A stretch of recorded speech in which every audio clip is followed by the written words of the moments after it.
Hello, welcome to Wrestle MSX. I'm Michael. I'm Sally. Lyra Valkyria defeats Bayley. The Creed brothers and El Grande Americano defeat LWO. New Day defeat the War Raiders by DQ. Penta defeats Dominik Mysterio. Now, if you want to know what actually happened, don't bother. This was a real drag, and I ain't here to make out this was amazing. No ups, no downs, no, I'm going to give this a score of 5.25 to 5.57. It was dull. Now, unless you really do want to know what happened,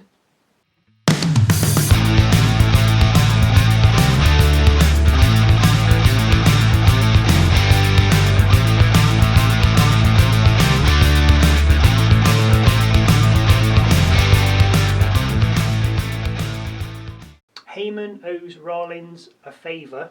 Triple threat incoming. And that's how bad it is. There's not even a third headline. We open with Adam Pearce inviting Io Sky, Bianca Belair and Rhea Ripley down to the ring.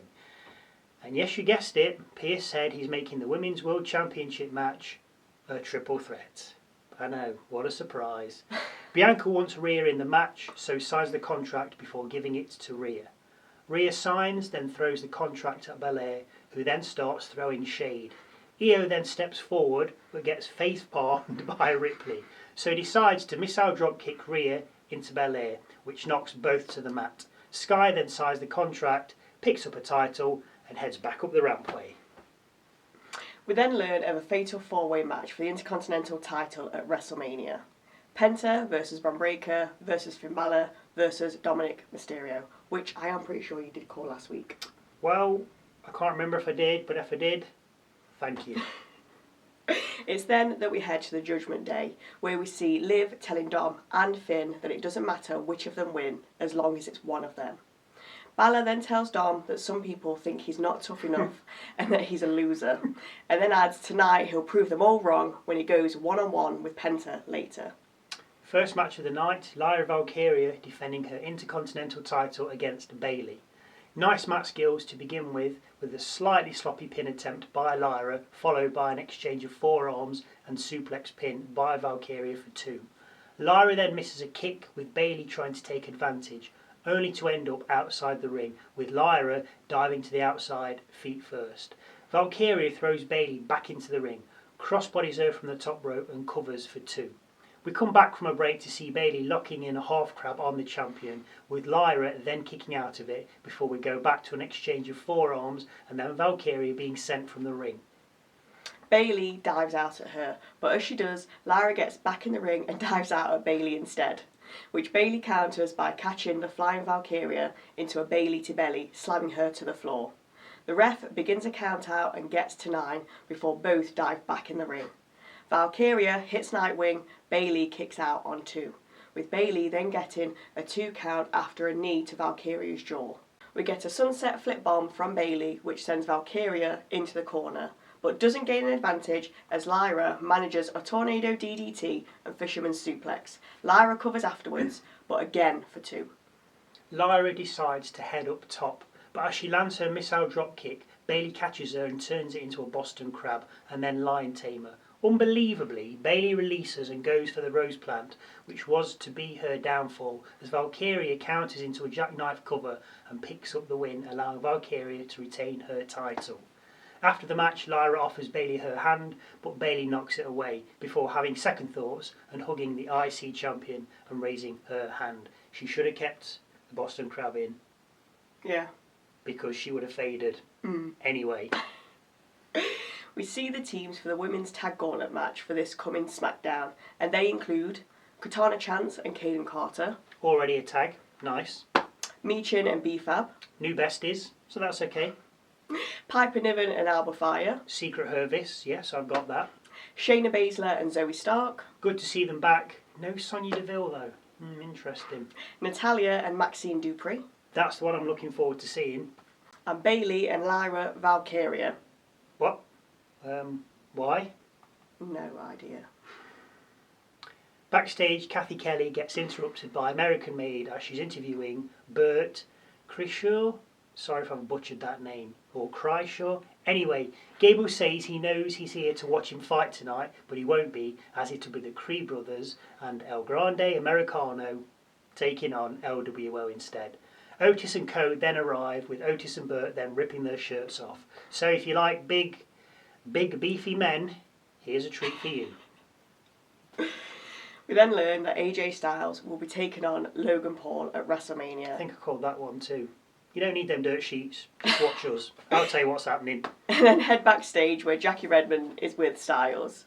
She asks him where his head is at, with Styles saying he's in a good place right now. On his shoulders. As he continues, Karrion Kross with Scarlett appears. Kross wants to help, saying, "We need the AJ Styles that's going to get the job done." Styles asks what he means, with Kross saying, "I can't let you lose at Mania. If you lose, we all lose." I think he means the wrestling fraternity. AJ says he'll go and talk to Adam Pearce, and then next week on Raw, he'll give him a taste. So, are we to assume that Kross is actually going to wrestle? Maybe.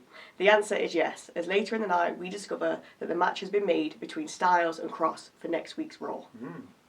Next up, LWO's Dragon Lee, Cruz del Toro and Joaquin Wilde with Rey Mysterio, and they take on the Creed brothers and El Grande Americano, which is not Chad Gable at all, may I add, with Ivy Nile in their corner.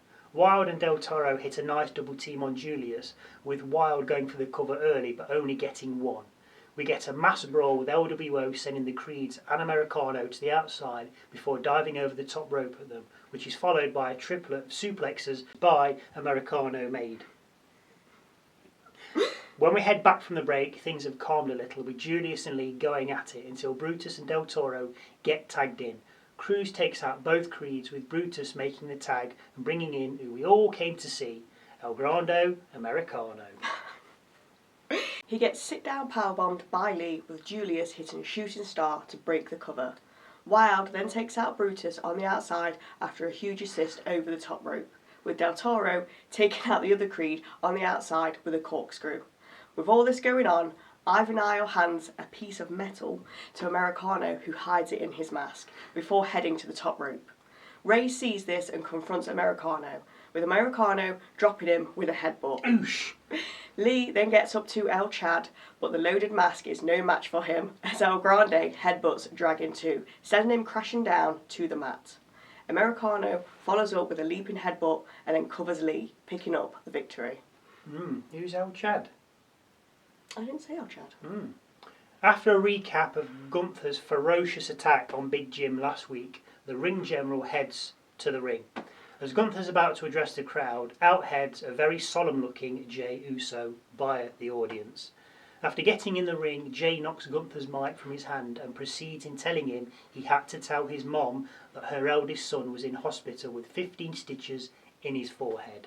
Jey said his mum asked why he didn't protect his brother, with Jey saying that he was afraid of Gunther. Jey added that his brother's blood is on his hands and that he had a light bulb moment. He's not afraid of Gunther no more. Jey finishes by saying the night before WrestleMania he's going to say a prayer, and it's to forgive him for the man he's about to become, because at WrestleMania he's going to get Gunther and take the World Heavyweight Championship. No, he's not. Backstage we see Adam Pearce telling Maxine Dupree and Natalya, "Let's go in the deep end and let's just do it." What? As they leave his office, in walks Rey Mysterio. Pearce says, "I know what you want, I saw it, you just say when and where. You want a match against Chad Gable." Rey says, "No, I want a match against El Grande Americano at WrestleMania." Pearce makes the match official, which he does say in Spanish. Yes, he does. I didn't know he was multilingual. The World Tag Team titles are on the line next as the New Day take on the War Raiders. This pretty much goes by the book to begin with New Day exchanging quick tags while they each stomp Eric until Eric escapes, bringing in Ivar, who crossbodies Kofi, with the Raiders then double teaming Kingston, who rolls out the ring. Eric then tossing Woods out too, just for good measure. Ivar crossbodies Woods against the Timekeeper's barrier just before we head to a break. And when we come back, we're back in the ring with Woods and Ivar, who then both tag out, with their partners then going at it. Eric takes out both New Day members again, slamming Kofi from way up before bringing Ivar back in and hitting War Machine. Woods makes the save on 2 as Ivar covers. Eric then sends Woods to the outside, who then picks up a chair and heads back into the ring. Ivar sees Woods and the two start to wrestle over the chair. Obviously, the ref's not looking. Never does.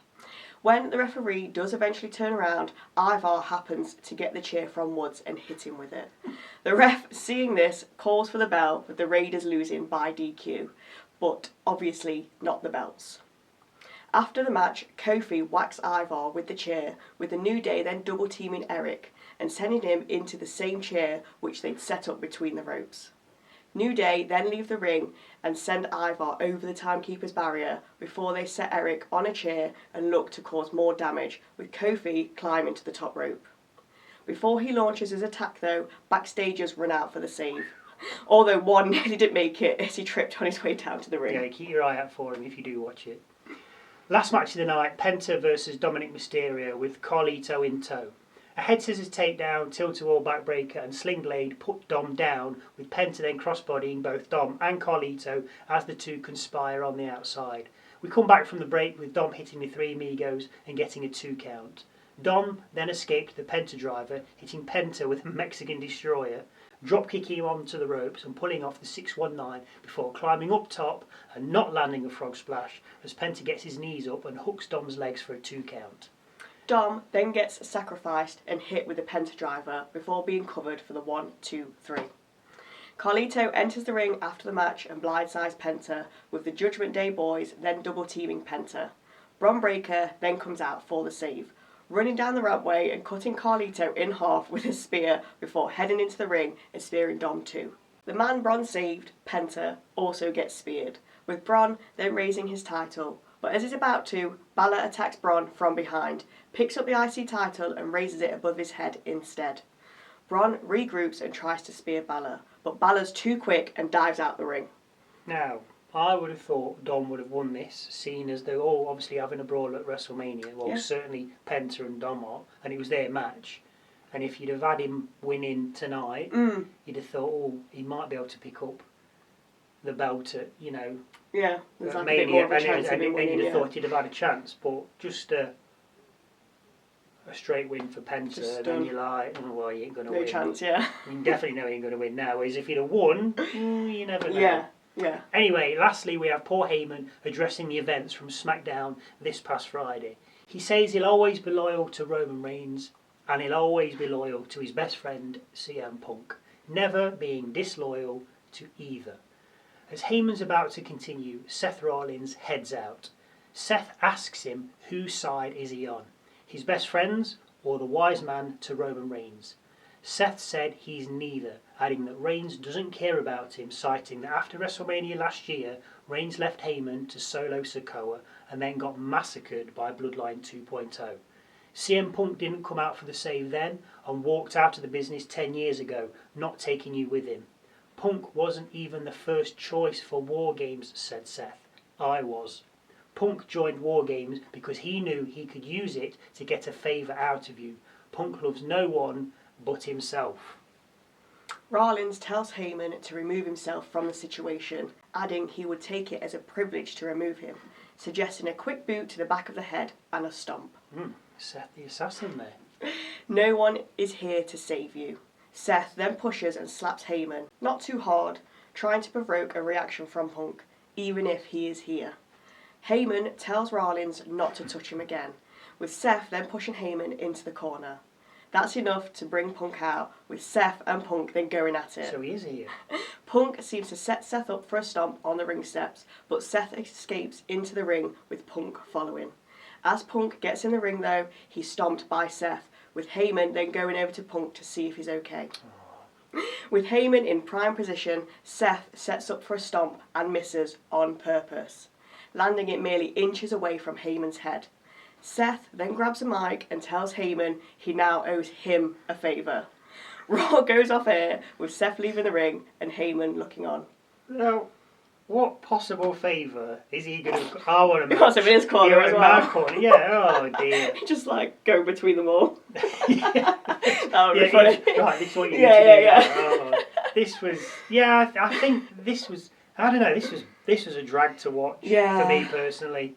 I mean, you might have loved it, but this was a little bit... I mean, the only good thing out of it was we know who's in the women's gauntlet match on SmackDown. that was interesting. Yeah, so that was good to see those tag teams, especially as I say Natalya and Dupree. That'll be to see how they. I can see them winning it. Well, I mean, why the hell not? Yeah.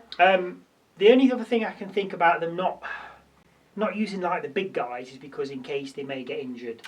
Which is like you want to see them before. You want to see them, but you're not going to have Punk wrestling someone or Rolling just in case. I know it's all done properly, but you never know. Somebody gets injured. Yeah. Like Owens, for argument's sake. Yeah. I mean, although Orton's obviously going to be concerned for Owens, I should imagine on a personal level, Owens is absolutely devastated because he's not wrestling at Mania, and you can't just throw him into a match, which we have alluded to on one of our other video musings, I think last week, or even SmackDown. And even though Orton's going to be upset for Owens or disappointed for him, but ultimately he's going to be devastated inside that he's not going to be going to the Showcase of the Immortals. Anyway, any thoughts or views you'd like to share, then please feel free to leave them in the comment section below. Thank you again for watching. And we'll see you Wednesday for a look at this past week in WWE, and Saturday when we look at SmackDown.